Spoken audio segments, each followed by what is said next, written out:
They called him garbage before he said a word, told him he smelled like the street, laughed as they pointed at his coat, said it looked like it crawled out of a dumpster. One even asked if he was lost, if he thought this bank was a soup kitchen. He stood there, black, silent, holding an envelope no one wanted to touch, while a manager with a perfect smile told him to wait by the trash, where he'd be less of a distraction. No one asked his name. No one cared why he was there. They judged his skin, his silence, and decided he was nothing. But what they didn't know, what they never imagined, was that the man they were humiliating didn't come to ask for anything. He came to shut everything down. You think you know what justice looks like? Watch what happens next.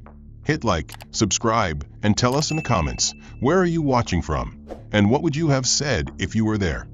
The doors to Bancroft Trust and Security opened with a low groan, and Osric Kane stepped inside, unnoticed only for a heartbeat before the energy shifted. He wore a long, faded coat whose edges curled like parchment, a collar slightly frayed, and shoes that had known miles of sidewalks others wouldn't walk. The lobby was a pristine chamber of silence, all sharp glass and polished marble, the smell of citrus cleaner hanging faintly in the air. But the moment he entered, a subtle tension gripped the room. Conversations hushed, heads turned, and somewhere near the reception desk, a guard named Darren adjusted the clip on his belt and began moving. Not fast, not aggressively, but with a slow, deliberate pace of someone trained to follow without being told. Osric paused just inside the threshold, taking in the rows of velvet ropes and digital displays glowing with interest rates and holiday closures. He approached the queue with quiet steps, his movements measured. He wasn't new to this script. He'd lived it before, where presence alone invited scrutiny and silence told him everything words wouldn't. Behind the row of teller counters, Delmont Raskin stood at a raised station reviewing accounts on a sleek tablet. His frame was lean, posture straight, hair meticulously combed in silver waves that announced both status and ego. When Delmont's eyes caught the man in the tattered coat, his expression flattened, then soured. He leaned toward the teller nearest to him, speaking in a low voice with a smirk barely disguised. A nod from the teller followed, and Delmont stepped around the counter and crossed the lobby. His walk was all calculated control, polished shoes tapping against stone like punctuation marks in a silent sermon. He didn't introduce himself, didn't smile. He stopped a short distance from Osric and gave him a once-over. Osric stood still, hands at his sides, and nodded. He said he had an appointment, his tone low and even. Delmont blinked once, then looked down at Osric's coat, then his scuffed boots, then back up to his eyes. A smirk twitched at one corner of Delmont's mouth, and he asked Osric, though not quite asked, if he was sure this was the right location. Behind Osric, someone coughed. A woman in heels shifted 2 steps away. Another customer whispered something about how strange it was for people like that to show up here. Darren had positioned himself a few feet behind Osric now, hands resting near his waist. Osric exhaled softly and reached into his coat, slowly, carefully. His movements were precise, deliberate, like he knew every breath was being watched. From the inside pocket, he withdrew a slim envelope made of thick, textured paper. He held it out to Delmont without a word. Delmont didn't reach for it.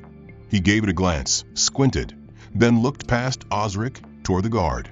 His head gave the faintest tilt, as if to signal caution.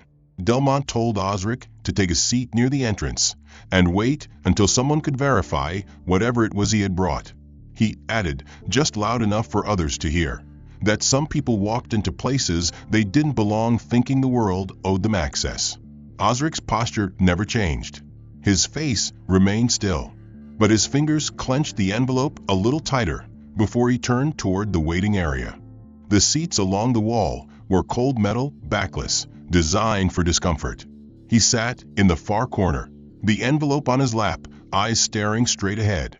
Around him, the room resumed motion. He had dealt with uninvited types before, but this one, this man's quiet, unyielding stillness, irked him in a peculiar way. It wasn't just the coat or the boots or the way Osric didn't fidget like he was supposed to. It was the eyes. They weren't pleading. They weren't apologizing for being in a space someone like him wasn't supposed to occupy. They were simply waiting. And that, to Delmont, was arrogance.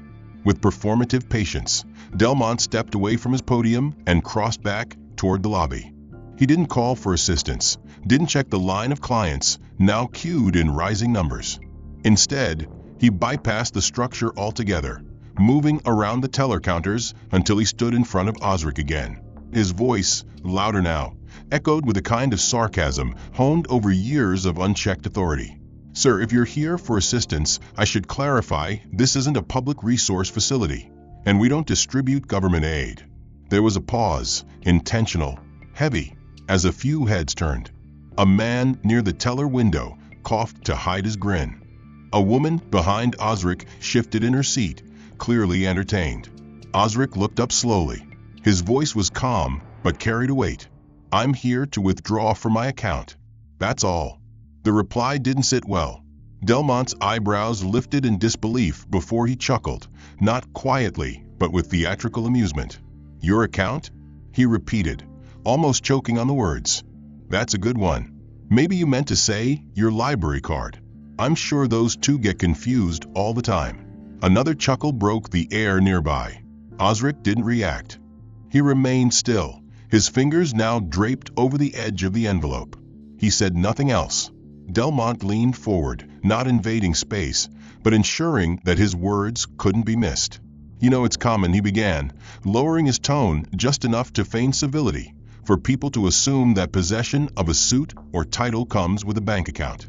But we both know that's not usually the case." He smiled, a condescending gesture carefully crafted for spectators. Osric's lips parted slightly, but he didn't speak. His breathing remained even, his composure unbroken. Inside, a slow burn gathered behind his ribs, but outwardly he gave them nothing. That silence, more than any protest, began to make Delmont uneasy. Still, the manager pushed on. "It's not your fault. These systems can be confusing. Let me help you, sir. Why don't we take a moment and double-check that your documents aren't expired or forged?" He added that last part with a whisper, almost conspiratorial. Osric finally stood, not abruptly, not defiantly, but simply and silently, rising like a tide. Delmont took half a step back, not enough to appear startled, but just enough to acknowledge that the man was taller than expected. For a second, their eyes locked. The marble floor beneath them might as well have turned to glass. Osric held out the envelope again. It remained unopened, the gold seal still unbroken. Delmont didn't reach for it. Instead, he clicked his tongue, turned to the teller station, and announced with exaggerated clarity, "We may need to call someone from fraud prevention. We've had a few cases of attempted access to restricted portfolios lately. Better to be safe." The teller hesitated, looked at Osric, then looked away. A ripple of whispers moved through the lobby. Osric, still holding the envelope, slowly returned to his seat. The envelope rested once again on his lap, like a coiled question. One man, sitting across from him, leaned toward his daughter and whispered something unintelligible, followed by a snort of laughter. A woman checked her watch and muttered under her breath about how the place was going downhill. Another customer made a loud remark about dress codes and how certain standards should still apply. Throughout it all, Osric remained composed, but every comment added another stone to the weight pressing against his chest. Behind the teller windows, Iris Vale observed the entire scene. Young, still in her first year at the branch, she'd seen discrimination before, but never painted so casually in broad strokes. Her hand hovered near her workstation, uncertain whether to intervene or stay silent. He was no longer a quiet curiosity. He had become the centerpiece of ridicule, the accidental entertainment for a room starved of empathy. Behind him, a man in a checkered suit leaned toward his friend and muttered something sharp and careless. "Look at his hair, man. Looks like a bird's nest that's been hit by a storm." The words weren't meant to be heard, but they were said loud enough. Another voice chuckled nearby, followed by the wet slap of a palm meeting a shoulder. "That one was funny, bro." Osric didn't move, but his jaw tightened. The envelope on his lap now bore the soft creases of his grip. Yet still he said nothing. Across the room, Delmont Raskin turned at the laughter. For a brief second, he frowned, then smiled, slow and measured. He walked out from behind his podium once more and clapped his hands lightly. "That's a good one," he said, his voice filled with mock cheer. "Maybe we should offer a grooming voucher next time." The crowd around the lobby didn't all laugh, but enough did to shift the atmosphere from discomfort to complicity. Iris Vale looked up from her desk, startled, but said nothing. Her mouth opened, then closed again. She wasn't ready. Not yet. Delmont's eyes returned to Osric. He tilted his head as if studying an unusual art piece, then said, "Sir, we've asked politely, but if you insist on making others uncomfortable by loitering without purpose, we may need to take further steps." Osric finally looked up. His eyes locked on Delmont, not defiant, not even angry, just tired. Deeply, achingly tired. His voice, soft but unwavering, replied, "I told you I'm here for a withdrawal. Check the envelope. You'll find the documentation." Delmont didn't take the envelope. He folded his arms across his chest and turned toward a teller. "Call security," he said. "This individual has been warned, and now he's disrupting the environment with behavior that's, frankly, erratic." The teller hesitated. Delmont raised a brow. "Now." The word was sharp, like a switchblade sliding from a sleeve. The teller picked up the phone. Osric leaned back slightly in his chair. Still no panic. Still no reaction. He simply sat, as if part of him had already expected this to happen. A mother nearby pulled her child closer. A man 2 chairs away stood up and walked to the far end of the room, as if fearing some outbreak of violence. One man leaned over to another and whispered something about how the neighborhood had changed. And not for the better. Darren, the security guard who had been standing watch since the beginning, approached. His face was expressionless, but the stiffness in his jaw betrayed discomfort. "Sir," he said, "I'm going to have to ask you to leave the premises. You're making customers uneasy." Osric blinked slowly. "Am I making them uneasy, or are they uncomfortable by what they think they see?" Darren didn't answer. He extended a hand, not to touch, but to direct. "Please, just step outside. We can clear this up later." Osric didn't move. His voice remained low. "My money is in this bank. My name is on the account. What exactly needs clearing up?"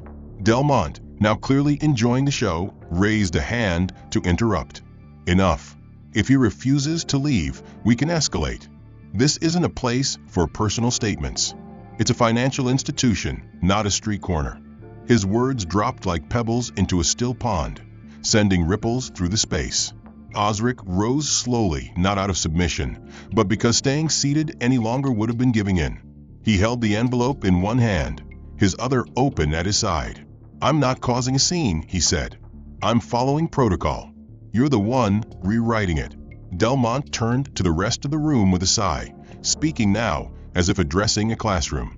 "This is why we emphasize identification and appearance. You never know who walks in. Better safe than sorry." Some nodded. Others looked away. And so, like all normalized cruelty, it faded into background noise. Osric didn't go far. He stood just beyond the glass, adjusting the strap on his coat, then stepped back inside, slower this time, but just as calm. He moved not with rebellion, but with a quiet insistence that dared anyone to name what law he had broken. The door shut again, and every head turned. Conversations halted mid-sentence. Delmont, caught in motion, spun on his heel, the mask of smug control slipping just enough to reveal irritation beneath. This time, Osric walked straight toward the main service area. He didn't wait in line. He moved toward the only employee who hadn't yet spoken against him. Iris Vale looked up and froze. The folder in her hand trembled slightly as she saw the envelope. She had watched what happened earlier, each word and gesture branded into memory. And now she saw the same man, silent, unshaken, and still holding the envelope he never forced anyone to take. "Sir, may I help you?" she asked, her voice softer than she intended. Osric nodded once and extended the envelope. Her hand reached for it cautiously, like it was a fragile thing. As her fingers brushed the gold seal, Delmont's voice cut through the air like a blade. "Iris, step away from the counter." His tone had shifted, no longer patronizing, but sharp and cold. Iris looked up, startled. "But he has documentation," she began. Delmont was already crossing the floor, long strides slicing the distance between them. He didn't yell. He didn't need to. His authority was embedded in every step. He reached between them and snatched the envelope from her hand with one fluid motion, then turned and tossed it onto the service desk, as if discarding junk mail. It slid across the polished surface and stopped near the edge. "That won't be necessary," he said, facing Iris, but loud enough for the room to hear. "We don't validate paperwork that arrives unaccompanied by credibility." Iris opened her mouth again, but Delmont raised one hand. "If you'd like to keep your role here, I suggest you focus on customers whose accounts we can actually process." His eyes drifted toward a man in a navy suit holding a briefcase. "Mr. Penner, apologies for the delay. We had a situation. Please come forward." Osric stood in silence. His face remained unchanged, but his body, his stillness, seemed heavier now, like the dignity within him had been forced to anchor itself more deeply. Iris hesitated for a moment longer before stepping back. Delmont, now turned toward the growing crowd, spoke again. "We really should update our filters. The system keeps flagging these irregular accounts for in-branch review. It's inefficient. Some people don't understand the difference between online scams and legitimate banking. But that's not our burden." The room chuckled softly. The same kind of chuckle heard in locker rooms, country clubs, and quiet dinner parties, where cruelty came in the shape of polite suggestion. Osric looked at Iris once more. Their eyes met, but she looked away first. The envelope remained untouched, ignored like a truth too inconvenient to confront. Delmont returned to his podium, not before shooting Osric one last glance, a mixture of victory and boredom. Darren, the guard, had taken a step forward when Osric walked back in, but now stood frozen, unsure whether to act or stand down. A woman near the coffee station whispered that she didn't understand why people like that couldn't just use mobile banking like everyone else. Another man nodded, adding that they always made things harder than they had to be. Osric walked over to the desk, picked up the envelope gently, and straightened the bent corner Delmont had left with his careless toss. Then he turned again, this time not toward the exit, but toward the last open window at the end of the counter. He waited. The teller, a middle-aged man with tired eyes, didn't move. The screen in front of him was active, the keyboard ready, but his fingers remained still. Delmont called out, "He's not taking clients today. Neither are any of our windows at this time. Please leave before we contact law enforcement." A minute passed. Then two. Delmont, from behind his podium, sighed loudly and walked forward again, the sound of his polished shoes echoing sharply on the marble floor. With every step, his irritation turned to something colder, calculated disdain. He stopped a few feet short of Osric and crossed his arms. "Sir, you've already been informed that our systems are not confirming your claim. As such, we are initiating a verification procedure for suspected identity fraud. For the duration of this review, you are to step away from service areas and refrain from approaching our staff. This is for security purposes." His tone carried the weight of finality, spoken like a sentence passed by a self-appointed judge. Osric remained motionless. He looked at the counter, at the teller who still refused to speak, then at the space in front of him, now designated as off-limits. Without protest, without a word, he took one step back, then another, and walked slowly to the edge of the lobby where an unused velvet rope marked the boundary of a closed service lane. There he stopped. He didn't sit. He didn't lean. He stood still, an unmoving pillar surrounded by movement that refused to see him. Delmont turned to the staff behind the counter, his voice sharper now, not caring if customers overheard. "Let's make sure we don't have anyone else attempting unauthorized access today. Double verify ID across all requests. No shortcuts." Iris Vale flinched at the tone. Her hands trembled slightly as she tried to focus on the screen in front of her. A whisper drifted from a neighboring teller's desk. It came from Marvin, a man in his 40s who'd worked the branch floor for almost 2 decades. He leaned toward his colleague and murmured under his breath, loud enough to be heard if one listened closely, "I swear, he looks like he just crawled out from under the bridge near the freeway. People like that don't carry platinum portfolios." The other teller chuckled softly and returned to typing. Iris heard it, but she didn't speak. She typed slowly, her fingers faltering over the keyboard. A few feet away, Osric stood frozen in the frame of the lobby, like a painting that no one wanted to admit was hanging. His coat now appeared more worn under the unforgiving ceiling lights.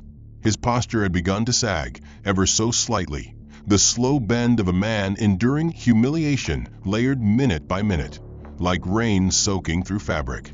A mother passed by with her daughter, gently pulling her closer as they walked, as if Osric's stillness held danger.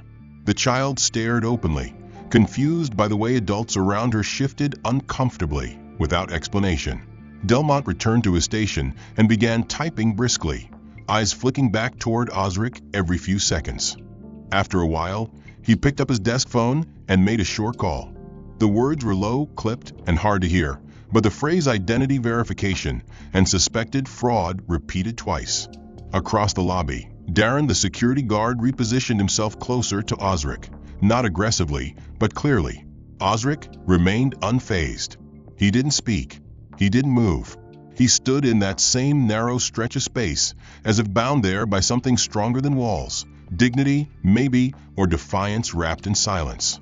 A man sitting nearby, dressed in a tailored suit and sipping coffee from a stainless steel thermos, whispered to his neighbor, "Must be a stunt.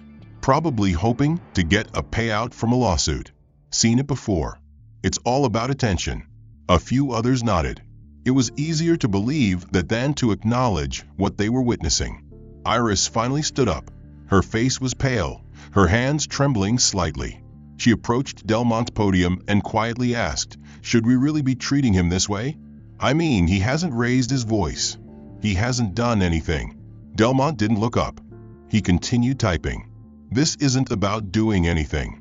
It's about doing the right thing with the right process. And our process doesn't include engaging with fabricated credentials.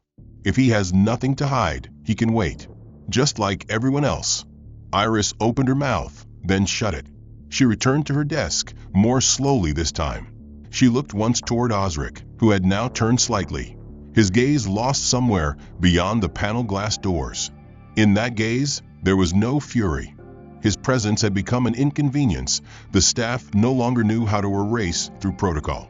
So Delmont Raskin decided to erase him through distance. Delmont emerged from behind his podium with brisk authority and waved Darren over, his fingers slicing the air with practiced control. "Take him to the auxiliary waiting chair," he ordered, voice devoid of pretense. Away from the floor, deliberate and direct. His words held the precision of someone used to getting his way without resistance. Darren hesitated briefly, glancing toward Osric as if hoping he might vanish on his own, but Osric didn't move. He merely watched Delmont, then Darren, then turned his gaze toward the far corner of the bank where the auxiliary chair stood, metal-framed, uncomfortable, stationed next to the internal supply bins and waste containers. Not a waiting area, but a storage edge where deliveries came and janitorial staff passed unnoticed. Darren motioned politely, though his expression revealed discomfort. Osric, calm and unflinching, nodded once and followed the path marked by separation. The walk was short, but it felt like exile. Each step marked another layer of dehumanization, as if silently reinforcing that his value decreased with each ignored right. He sat in the metal chair, his knees slightly bent, the envelope still held gently in his lap. The hum of the HVAC system above buzzed louder in that corner, and the air smelled faintly of disinfectant and old coffee filters. There were no magazines, no screens, no distractions. Just the thrum of isolation carved from fluorescent light and industrial gray.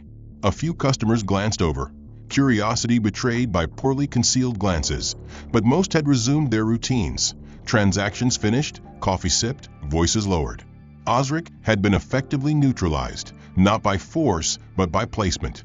From behind the counter, Delmont returned to his station and leaned toward a junior associate, whispering with a sneer that barely qualified as humor.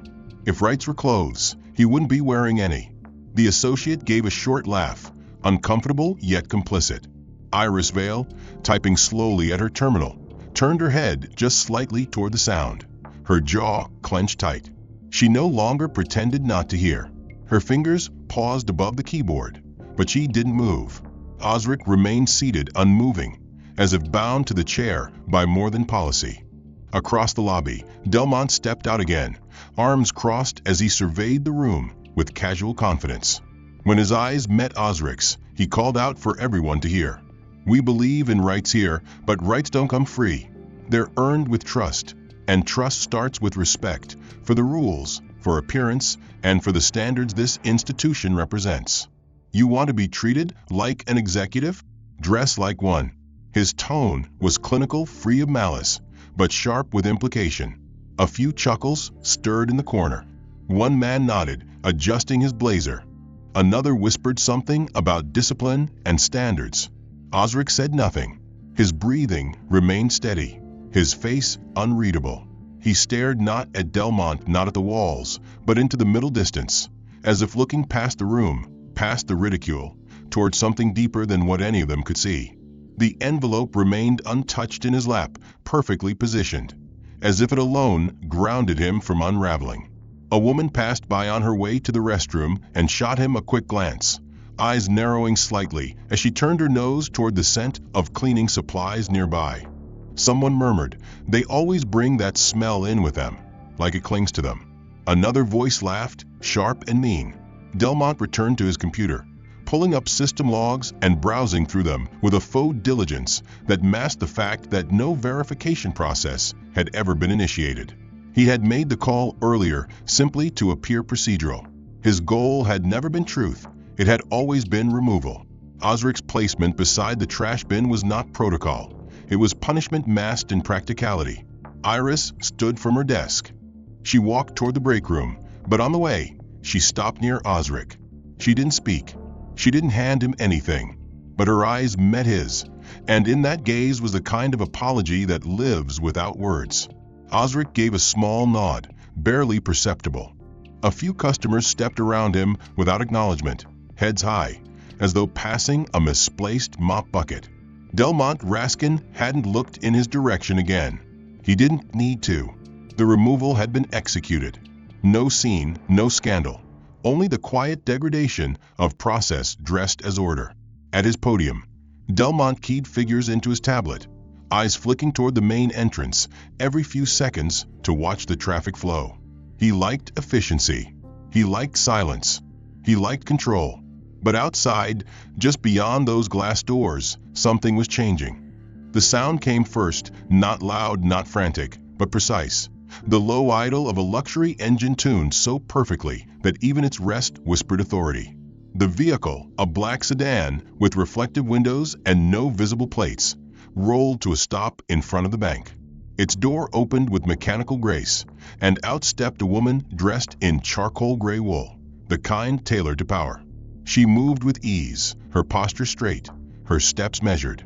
Her hair was silver, not faded, but shining, pulled back in a way that revealed sharp cheekbones and eyes that missed nothing. She entered the lobby, and the space bent around her. It wasn't the hush of surprise or the murmur of curiosity.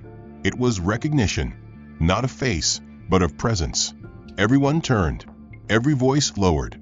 Even Delmont paused, frowning slightly at the unfamiliar, yet clearly authoritative figure now approaching his domain. The woman didn't stop at the counter. She didn't glance at the receptionist. Her eyes scanned the room once, found the man in the corner, and walked toward him with intent. Osric had not risen. He remained seated, posture calm, as if expecting her. She reached him in seconds, and for a moment that pulled the entire room taut. She simply looked at him, then spoke with a tone that sliced clean through the marble quiet. "Director Kane, the board sent me to confirm your arrival. We've secured the other sites, but the primary asset request starts here, under your authorization." The room went still. It wasn't just the words. It was the clarity, the weight of title, The sudden snap in the air like a bowstring pulled tight. "Director." "Not sir." "Not Mr. Director." Delmont blinked. He looked toward the source of the voice, processing the sentence in fragments that didn't make sense against the image of the man sitting next to the waste bins. Iris Vale turned from her desk, lips parting slightly. Marvin dropped his pen. The child, clutched by her mother, whispered a question too low to hear. But the tension was broken by the high-pitched chime of Delmont's phone, vibrating once, then ringing hard and loud on the tempered glass podium. He picked it up without checking the screen, still watching the woman. His voice caught in his throat. Delmont speaking. A pause. Then something changed in his face. A twitch in the jaw. A sudden pallor. The voice on the other end was calm, clipped, direct. "Raskin, this is Executive Compliance from the Eastern Board. You are currently hosting one of the trustees responsible for over $1.7 billion in secured institutional holdings. He is on site for a covert evaluation of branch conduct. This communication is on record." His eyes moved toward Osric. The man who moments ago had been pushed to the margins of the room now sat still, gaze forward, body unmoved. But something in the way he breathed had shifted. There was no longer patience in his stillness. There was structure, purpose, authority restrained by choice. The woman, Thalassa Gray, turned toward Delmont as if finally acknowledging his existence. Her voice was measured. "The director has been monitoring this branch for 11 months under silent trustee status. Today is the final day of observation. Your conduct has been logged. Please refrain from further engagement unless instructed." Delmont stood frozen. The lobby had gone utterly quiet. One by one, clients began to realize they had witnessed something not only inappropriate, but catastrophic. Marvin sat down slowly. Iris took a step forward, heart pounding in her chest. The guard, Darren, took 2 steps back and looked away. Osric rose now, not suddenly, not to reclaim space, but to complete what had already begun. He stood next to Thalassa, taller than he'd first appeared. His coat now less worn in the light of truth and more like a mantle of calculated humility. He turned not to Delmont, not to the crowd, but toward the main counter. He placed the envelope on it, opened the flap, and removed a single document, marked with a seal only known to senior-level governance. One sentence was printed across the top in bold font. "Internal Oversight Directive, Class Omega." He didn't speak. He didn't need to. The paper said enough. Delmont Raskin had not moved since receiving the document. His fingers still clutched the edge of the podium, knuckles white, chest rising with shallow, uneven breaths. Iris Vale stood halfway between her desk and the center of the lobby, frozen like a statue carved in conflicting emotions, shame, awe, and something fragile blooming beneath her ribs. Vindication. Osric turned toward the main counter. His steps were deliberate, each one falling into the marbled floor like the first notes of a requiem composed for arrogance. He reached the center terminal, the one reserved for managerial override, and placed a second document beside the first. The symbol on the page was unmistakable, the trident and shield emblem of the Federal Oversight Board. His voice, calm and unwavering, reached across the quiet space with a clarity that left no room for interpretation. Under contractual authority pursuant to Clause 14C of the Investment Integrity Act, I am ordering the immediate operational freeze of this branch for a period not less than 48 hours. All internal systems are to be locked. All financial activity suspended. All personnel remain on site for preliminary review until further instructed by Federal Oversight Liaison. His words didn't raise in pitch, didn't seek theatrical delivery. They simply existed, like facts carved in stone. He turned to Thalassa, who gave a small nod and pulled out a handheld device from her briefcase, already connected to the central bank's audit interface. With a few taps and biometric authorization, the lock sequence was triggered. Within seconds, the lobby lights dimmed slightly and a low chime echoed once from the back office. Internal lockdown protocol activated. Delmont stumbled back half a step, the reality crashing through the final layers of denial. He opened his mouth, but no sound came. His hands hovered near the podium's touchscreen, fingers trembling. Thalassa's voice rang out next, calm and clean. Notification of breach has been entered into the central registry. Compliance records for all senior staff will be reviewed against behavioral protocols. Chain of command silence will be included in the assessment. Her eyes flicked briefly toward Marvin and the others who had stood idle while misconduct unfolded. Osric didn't look at them. His attention remained focused on the process. He retrieved a small folio from his coat and opened it to a laminated credential. The one none of them had bothered to ask for, the one he had never needed to present until now. The name Osric L. Kane appeared beneath the crest, and under it, the title, Principal Trustee, Sovereign Fiduciary Council. The folio also bore a line of text that now carried weight impossible to ignore. Primary Benefactor, Atlantic Regional Development Fund. For the last 9 years, Osric Kane had not only served on the board that managed over $1.7 billion in diversified assets, but had also been the single largest private investor in the expansion of the Bancroft Trust and Security Network. Every chair, every screen, every digital upgrade Delmont had ordered in the past 5 fiscal quarters had, in part, been funded by the very man he had exiled to sit beside a trash bin. Iris stepped forward slowly, her voice small but steady. Should I begin compiling the personnel compliance logs? Osric looked at her, expression unreadable. Yes. Start with time-stamped interactions logged through client-facing terminals. Capture all verbal tags under Category 3 engagements. Delmont inhaled sharply. He stepped forward, finally finding fragments of speech. This is excessive. You can't possibly intend to cripple an entire branch over a misunderstanding. Osric turned to face him fully now, his expression still devoid of anger. A misunderstanding is when intentions are misread. What happened here was systemic bias weaponized through institutional structure. His words struck harder than if he'd shouted. They echoed not just through the space, but into the bones of everyone listening. Marvin looked away. The man with the stainless thermos lowered his drink. The woman with the child sat down slowly, holding her daughter's hand. Darren stood by the wall, arms folded tightly, gaze lowered in quiet regret. Thalassa checked her device again. The regional grid registered the branch as inactive. All login credentials had been frozen. The vault sealed. External access rerouted. Thalassa Gray had taken position near the central system node, overseeing the internal freeze as status confirmations blinked to green one by one. Each new lock imposed from the federal oversight server pushed the room further into a state of irreversible change. No one spoke. No one moved.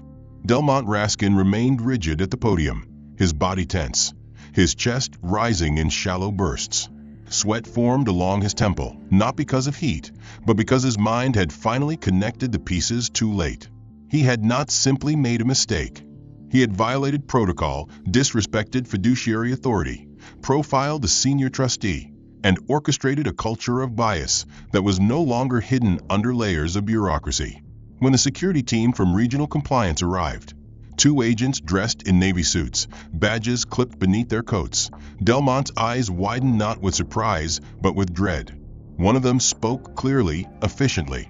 Mr. Raskin, under Section 9 of the Institutional Conduct Charter, you are hereby relieved of your duties effective immediately. Please step away from your station. You are not permitted to access internal systems, terminals, or personnel files from this point forward. Delmont stammered, I'll need to collect my brief, the agent interrupted. Personal materials will be transferred under audit supervision. You may not re-enter these premises until cleared by the Ethics Committee. Please hand over your credentials. The lanyard badge was taken from him with clinical ease. Delmont looked around, but no one returned his gaze. Marvin kept his head down. Iris's lips pressed together, her shoulders tight.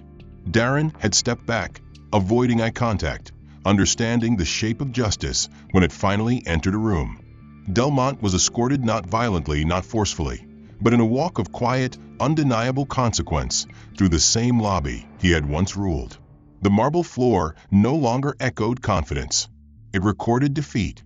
As he passed Osric, there was a flicker of something in his eyes, regret, fear, disbelief. but no apology came. Only silence. He reached the door and paused, as if still waiting for someone to call out and reverse it all, but no voice came. He walked out, and the door closed behind him. The agents remained. The investigation continued. Thalassa began issuing individual review notices to every senior staff member. Marvin was next. His role in the verbal degradation of Osric, especially the comments made within earshot of clients, had been flagged by the audio relay within the teller station's compliance recorder. His fate was delivered with precision. Effective the following Monday, he was reassigned to the Community Equity Division, a branch serving low-income areas, focusing on financial inclusion, where his conduct would be directly overseen by a social review panel. The transfer was permanent, non-negotiable. The associate next to him, who had laughed in response to the comment about Osric's appearance, received the same order. No protest was filed. No one dared. They simply stood, nodded, and turned pale. Iris, when called upon, stood straight. Her involvement was reviewed with a different tone. She had hesitated, but not enabled. Her decision to rise, to challenge even slightly, and her subsequent cooperation placed her under internal mentorship, not reprimand. She would remain at the branch pending retraining under new inclusion protocol. Her eyes met Osric's again, and though neither of them spoke, she understood what had just been spared, and why. In the far corner, the man with the thermos gathered his things and exited quietly, eyes to the floor. Clients began to trickle out. Some left with heads low. Others lingered by the windows, watching the black sedan still idling at the curb, as if expecting the ground beneath it to split open. Osric did not move. He remained near the central terminal, calmly reviewing reports Thalassa forwarded to his tablet. The paper trail of indifference had been long, but every entry was accounted for. The system had remembered what people had tried to forget. For the first time in hours, someone approached him, not out of obligation, not from pressure. It was Darren. He stood still, hand at his side. "I didn't know," he said. "Not that it makes it better. I just didn't know." Osric looked at him for a long moment, then nodded. Just once. Darren turned and left the room. Months passed, and the seasons turned like they always did, but the city around the Bancroft Trust and Security branch no longer moved with quite the same arrogance. In the aftermath of the internal audit, the financial district quietly rewrote its policies, replaced key leadership, and issued mandatory retraining programs that rippled through boardrooms and branch offices alike. But no press releases were issued. No plaques were unveiled. The real shifts occurred behind closed doors, in hearts unsettled by what they had witnessed and what they had allowed. Osric Kane never returned to that specific branch. His work had moved elsewhere, to broader stages and deeper reforms, but the memory of those fluorescent-lit hours remained like etchings in stone. He didn't speak of it in interviews. He didn't issue statements. But those who had seen it never forgot. That quiet day became a ghost that haunted every system that had once normalized silence. One rainy morning, far from that branch, and beneath the high arches of the Carnegie Civic Forum, a leadership conference convened beneath the theme, Ethics, Equity, and the Future of Corporate Culture. Among hundreds of attendees, Osric Kane took the stage near noon, no fanfare, no entourage. He wore the same composure he always had. Only now people stood when he entered a room. His speech was not rehearsed, not grand. It was measured, reflective, grounded in what he had seen and what he refused to allow again. He spoke not as a man seeking applause, but as one who had seen too much to be distracted by noise. Integrity, he said, is not a branding strategy.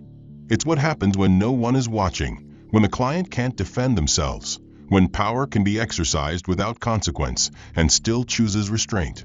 In the final row of seats, beneath the high balconies where light filtered in through colored glass, a man sat alone. His posture was different now, shoulders slouched, hands folded in his lap, clothing simple and unadorned. There was no tie, no tailored blazer, no badge. Delmont Raskin watched with a stillness he had never practiced before. He didn't take notes. He didn't look at the agenda. He only listened, each word peeling back layers of ego like bark stripped from a dying tree. When the audience rose for a quiet ovation, not explosive, but reverent, Delmont remained seated. Afterward, he waited until most had left. He did not approach Osric. He walked instead to the event table and left a single envelope unsealed, addressed in plain handwriting. Days later, in a modest office belonging to a non-profit focused on financial inclusion, Osric opened the envelope and unfolded the letter. The writing was unsteady in places, but the words carried a weight no formal apology ever had. "I failed," it began, "not just professionally, but personally. I failed to see beyond what I was trained to fear. I thought efficiency meant removing resistance. I thought control meant competence. But I see now that my silence, my smirks, and my indifference were more violent than any outburst could have been." The letter continued, not in defense, but in surrender. "I won't ask to be forgiven, but I ask to learn. I ask to be of use. I will mop floors, file papers, carry boxes, whatever you need. Not for a title, not for redemption, but because I need to unlearn what I've built myself upon." It was signed, without flourish, Delmont.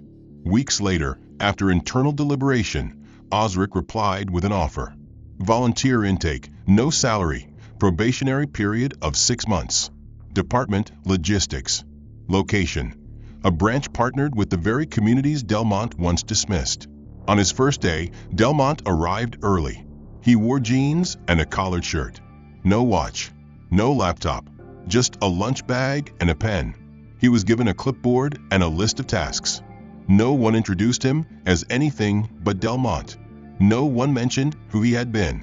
His work was quiet, setting up chairs, sorting supplies, sweeping the back room. He greeted everyone, asked for feedback, made mistakes, and apologized without defense.